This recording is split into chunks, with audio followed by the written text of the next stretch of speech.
Hey everyone, hope you are all doing well. So today is lesson 4, graphing quadratic transformations and vertex forms. So yesterday was a long lesson. Remember, we took 2 classes to do it in, but we focused on really trying to get to understand this whole concept of y equals a x minus p squared plus q. And we talked about the fact that a was your vertical stretch factor. So wherever we saw that number in front of the x squared, that was your vertical stretch. And if it was negative, it was a vertical reflection. We talked about the fact that q was a vertical translation, so that would move us up or down. And then we talked about the fact that p was a horizontal translation. Now, if p was positive, I'd go to the right, and if p is negative, I go to the left. But again, just as a clarification, because this is the tricky part of this particular section, it's always x minus whatever p is. So say this said x minus 2, the value of p there would be positive 2. And if it said x plus 7 here, the value of p there would be negative 7. Okay, so what we want to do today is just kind of solidify some of that. We're going to describe the transformations, and we're going to look at trying to draw graphs based on some of these parameters that we've been given. Okay, so so quick little review. Recall from yesterday the vertex form of a quadratic function. Y equals a x minus p squared plus q.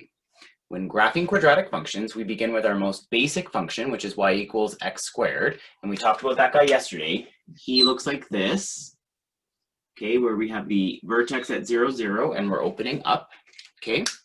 And then we apply the appropriate transformations. So A is the vertical stretch. So it says the A value changes the Y value by multiplying each Y coordinate by a factor of 8. And if it's negative, it's also reflected, okay? So if it's negative, that's 2 separate statements. You would say 1 for the stretch and then 1 for the reflection, okay? The map of the transformation. Now, a mapping rule is what am I doing to all the coordinates? So let's say I did a vertical stretch of 2 for a second. If I did a vertical stretch of 2, so this would be like y equals 2x squared, okay? So my a value right now is 2. What that means is I would multiply all of the y values by 2. So the point 0, 0 would become the point 0, 0, because 0 times 2 is 0.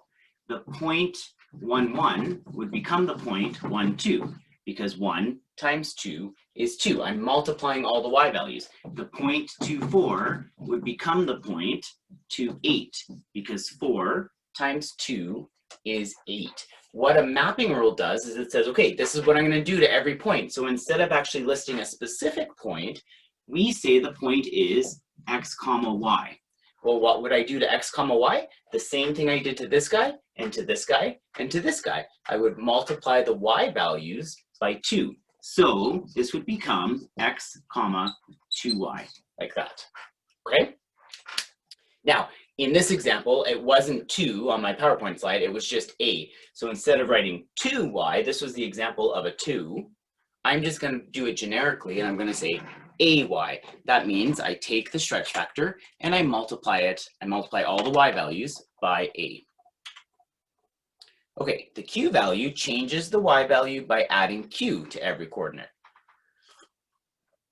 Every y coordinate, sorry. A positive q will go up and a negative q will go down. So as far as a mapping notation goes, x, y will map to, x doesn't change, so that stays as x. We're not doing anything horizontally. But then what I do is it'll end up being y plus q, because I'm adding the q values to all of the y's, okay? Then the p value changes the x value. This is a horizontal one now. And we do that by adding p to each x coordinate. So positive p goes to the right and a negative p goes to the left. And then the map of that, this time the y actually stays the same. It's the x that's changing. And so x will map to x plus p and y will stay the same. Okay?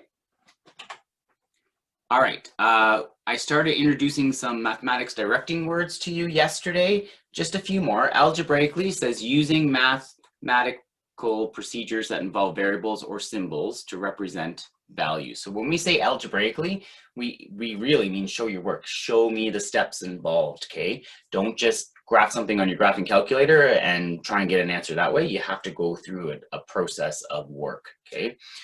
Describe, given a written account of a concept. So really important with describe. When we say describe, we're looking for words, okay? So don't just give us an answer. We're looking for sentences and stuff like that. Determine, find a solution to a specific degree of accuracy to a problem. So determine doesn't mean telling me the answer and then showing me that it works. You didn't actually determine anything there. Determine means to arrive at the answers through some sort of series of work, okay? And then sketch, provide a drawing that represents the key features or characteristics of an object or graph. All right, so the function y equals x squared is transformed to become y equals -1/2 x plus 4 all squared plus 3. Describe the transformations. Now again, this is going to work best for you if you pause me, you try it yourself, and then come back and take a look at the answers, okay? For the answers, there's going to be 1, 2, 3, 4 statements I make because I see 1, 2, 3, 4 things to talk about, okay? So we always do this in order of SRT. So we deal with the stretches first, then the reflections, then the translations. The reason is the stretches and reflections are multiplicative, and we always need to do multiplicative stuff before addition stuff. So I have a vertical stretch by a factor of 1/2 about the x-axis. I have a vertical reflection about the x-axis. Then I'm going to go to my horizontal translations. I have 2 of them. When I have them both happening, I would state the, sorry, I'm going to my translations, I meant to say. I just got excited because I knew I wanted to start with horizontal. Going to my translations, I want to start with horizontal because if I have both of them going on, we would state x before y. So we would state a horizontal item before a vertical item. Okay, so horizontal translation 4 to the left, because remember my p value in that equation is x minus, or is -4. The p value is -4. And then the q value is +3, so that's going to put me up. So vertical translation, 3 units up. Okay, all right, I'm just going to clear the ink there. All right, now graph each one in order. So we started with the x squared. Okay, so the first thing I'm going to do is the stretch. Now, when I do the stretch, I multiply all my y values by 1/2. So the point 0, 0 will stay as the point 0, 0. Okay, the point 1, 1, if I multiply my y value by 1/2, that'll become 1, 1.5. Sorry, 1, 1/2. The point 2, 4 will become the point 2, 2, because 1/2 of 4 is 2. The point 39 is not here. Now, how do I know 39 is there? Because remember, this base function is y equals x squared. So if I plugged in 3 for x, I would get out 9, right? So the point 39, although it doesn't exist on this graph, I know that I could take the 9, cut it in half, and that would become the point 3, 4/5. So all my y values are getting multiplied by 1/2. I can do the same thing on the other side because all of this is symmetrical, okay? And then I can just connect those dots. So a vertical stretch of 1/2, if all I did was the vertical stretch of 1/2, it would end up looking like this, okay? Now I want to do the vertical reflection. Well, a vertical reflection, the point 0, 0 stays as point 0, 0 because it's on the mirror line.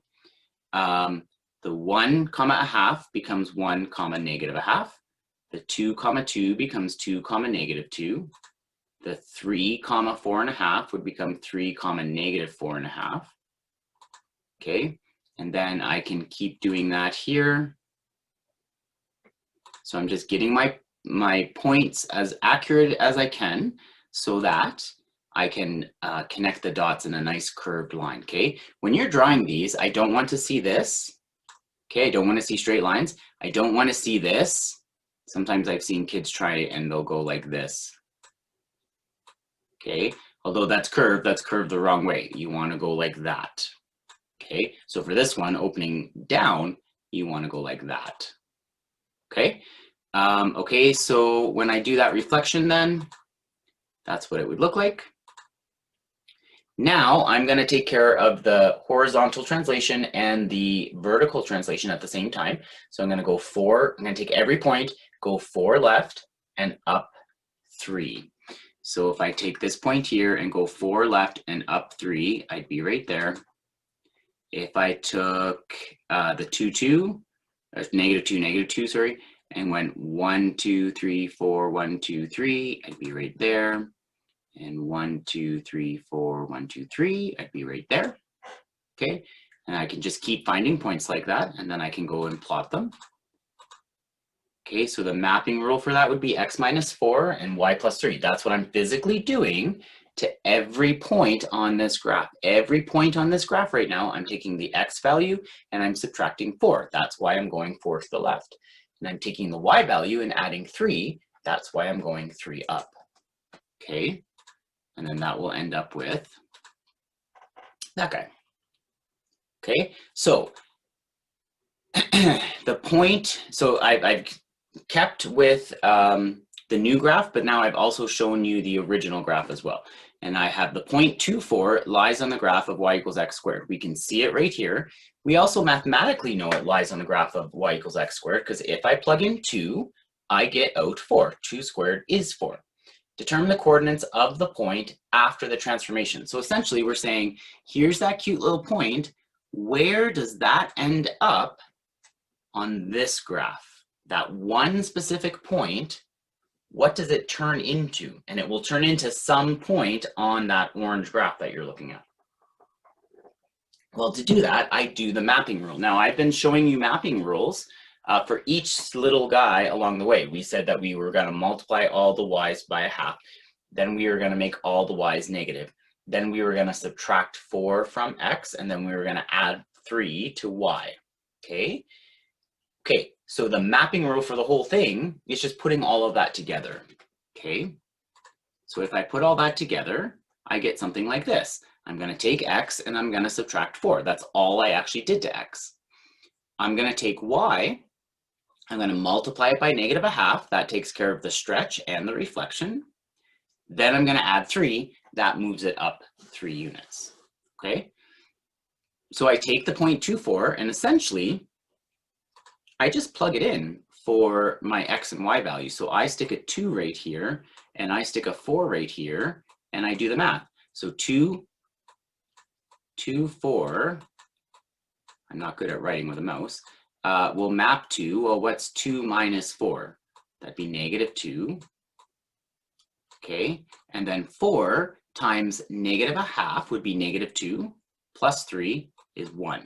So it becomes the point 2, 1. Now, one of the things I love about math is there's so many ways to check my answer here, okay?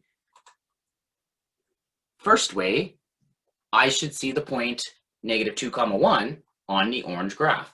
Do I? Yes, it's right there, okay? Negative 2 comma 1 exists on the orange graph. Secondly, this point should now work in this equation because it should be a point on that equation. Well, let's look. If I plug negative 2 in for x up here, I get negative 2 plus 4, which is 2. 2 squared is 4. 4 times negative a half is negative 2, and negative 2 plus 3 is 1. When I plug in negative 2, I get out 1. So it totally works. Okay? Awesome. Okay. Given the equation of a quadratic function is y plus 1 equals 2x minus 3 all squared, describe the transformations that have occurred to the graph of y equals x squared to obtain the new function. So the first thing you're probably going to want to do here is you're probably going to want to look at this y plus 1, and you're going to move it to the other side, okay, so that it has a negative 1 on the end. Then you can write your transformations. Pause me and do that. And the transformations that you should have come up with would be a vertical stretch by a factor of 2 about the x-axis. That's my a value. There is no negative here, so I don't have to talk about a reflection. I've done a horizontal translation 3 to the right, and then I've done a vertical translation 1 unit down. So that would be my description. Okay. All right, so now we're going to answer these questions. The vertex, remember the vertex is at p comma q, so you can see that right in your equation. P is 3, q is -1. So I'm going to say the vertex is at 3 comma -1. Sorry, that's a mistake there. That should say -1. Okay, -1 there. Just I'll add that in right now to the video, and then you guys can just watch yourself there. Okay, direction of opening would be up because my A value is positive. The max or min, well, if I'm opening up, I have a bottom. So that means I have a minimum, and the minimum will be at my Q value, which is -1. Axis of symmetry, that's the vertical line that passes through the center. So that's going to be x equals whatever the p value is. So the p value is 3. So my axis of symmetry is x equals 3. My domain, every parabola, if you're not given a specific context, is a member of the real. So we say all the values of x such that x is a member of the reals. The range, we just talked about the fact that we had a bottom. So if we had a bottom, that means my range has to be greater than whatever that bottom is. So the bottom is 3. So, sorry, the bottom is -1 because it's my minimum point. I just glanced at the wrong spot on my table. Right here, it says minimum at -1. Okay, so the bottom's at -1. So I'm going to be y is greater than or equal to -1. And then y is a member of the reals. Now, for the x-intercepts and y-intercepts, I'm going to just go to another slide, and we're going to do that algebraically. Remember, if I want to find the y-intercept, I plug 0 in for x. So let's do that one first. So here I am plugging 0 in for x. That gives me -3 in the brackets. -3 squared is 9. 9 times 2 is 18, and 18 minus 1 is 17. So my y-intercept is 0, 17. Remember, you want to write the y-intercepts as a coordinate point. So bracket 0, 17, bracket. X-intercepts, we're going to plug 0 in for y. It's always 0 for the other guy. So if I want the x-intercept, I plug 0 in for y. Now I'm going to add 1 to both sides, and I'm going to divide both sides by 2 to get rid of this multiplication of 2 here. Okay? So that's going to give me a half equals x minus 3 squared. At this point, I need to take the square root of both sides, so I get rid of the square over here. When you take the square root, it'll be plus or minus, so I'm looking at plus or minus a half, the root of a half equals x minus 3, and then the purpose is we're trying to get x all by itself, so now I just need to add 3. So x will equal 3 plus or minus the root of 1/2. And so that will become 2 different points. One point will be 3 plus the root of 1/2, comma 0, and the other will be 3 minus the root of 1/2, comma 0. Okay, now just a word on how I wrote that radical. The way we are teaching this course, we haven't talked to you about how to properly write that radical yet. So at the moment, I would accept that as correct. As we go farther into the course, we're going to talk about the fact that that needs to be written a little nicer, but we'll get there. We'll get there later, okay? So don't stress about that right now, but I'm just as kind of a warning. And if you're watching this video from another school and you think to yourself, how come he didn't simplify radicals? It's because it hasn't been taught yet, okay? So just take a breath. All is well. All is good. Okay, so again, here is everything in the table. Again, this, just if you're looking at this fresh, this is -1 up there, so just watch that, okay? Okay, good. So now the drawing. So what I've done is I've gone negative, I have x minus 3 in here, so my p value is 3, and my q value is -1, so I put my vertex at 3, -1, right here. Based on the conversation that we just had about x and y intercepts, the x-intercept isn't really helpful for me to graph right now because it's just some weird looking decimal, so I'm going to ignore that. But I did know that I have 17, right? So I put my 17 up there. Now, remember, the great thing about these guys is they're symmetrical. So as soon as you have one point on one side of the vertex, you can mirror image it on the other side of the vertex. So look at this. This went 1, 2, 3 to the vertex. So I can go another 1, 2, 3, and I know that I've got the point 6, 17 as well, even though we never talked about it. That's going to help you get it symmetrical so that you can join those lines nice. Okay. All right. Now, without using your graphing calculator, determine the number of x-intercepts that y equals 2, x minus 3 all squared plus 4 has. Okay, so what I want you to think about here is two things. Where's your vertex? And then what's your a value? So your vertex is at 3, 4. Everybody good with that? Okay, and then your a value is positive, which means you're opening up. Well, if my vertex is at 3, 4, and I'm opening up, I want you to understand, even without seeing a picture of this, that you won't have an x-intercept because your minimum point is actually above the x-axis, and then the graph is going up. So it's never actually going to touch the x-axis. Okay, so this guy has no x-intercepts because the vertex is at 3, 4, and it opens up. Okay, so how do we use the values of a and q to help us determine the number of x-intercepts a quadratic function has? Think about when would we have no x-intercepts, okay? There are kind of two scenarios where we would have no x-intercepts. You could imagine that if I went like that, I wouldn't have any x-intercepts. And if I went like that, I wouldn't have any x-intercepts. So what do you know about the values of a and q here, and what do you know about the values of a and q here? Well, let's start here. A is positive because it opens up, and q is positive because my minimum is a positive number. My minimum is above the x-axis.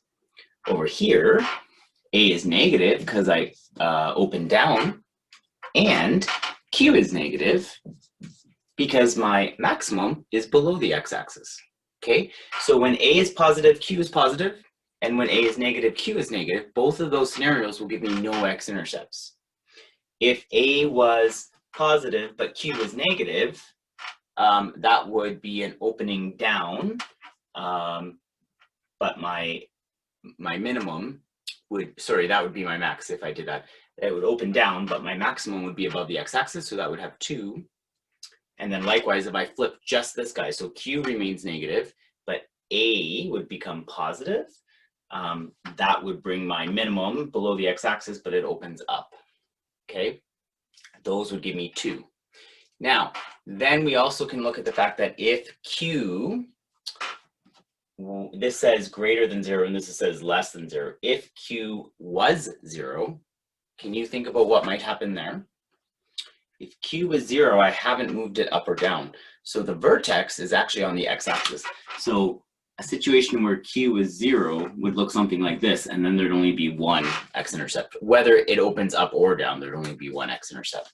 Okay, so we can actually take a look at an equation, and we can look at a and q and get an idea of how many x-intercepts there are without actually doing any of the graph. So the a value tells us whether the graph will open up or down, and the q value tells us where the max or min point will be. So a positive q and a positive a will have no x-intercepts, and a negative q and a negative a will also have no x-intercepts. Okay, cool.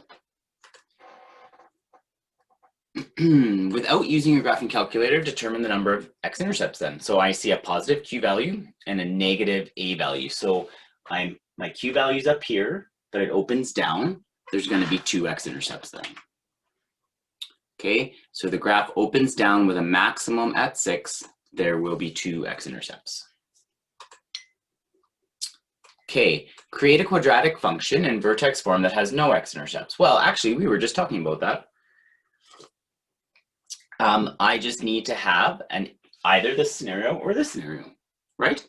So you can make up anything you want as long as a and q are both positive or a and q are both negative. Either one of those will work. So the one I chose a negative, I chose a negative 2 for my a value and a negative 7 for my q value, and that would work perfectly. I know there are no x-intercepts because the graph opens down with a maximum value of negative 7. How about only one x-intercept? Well, I talked about that guy too in my little preamble there.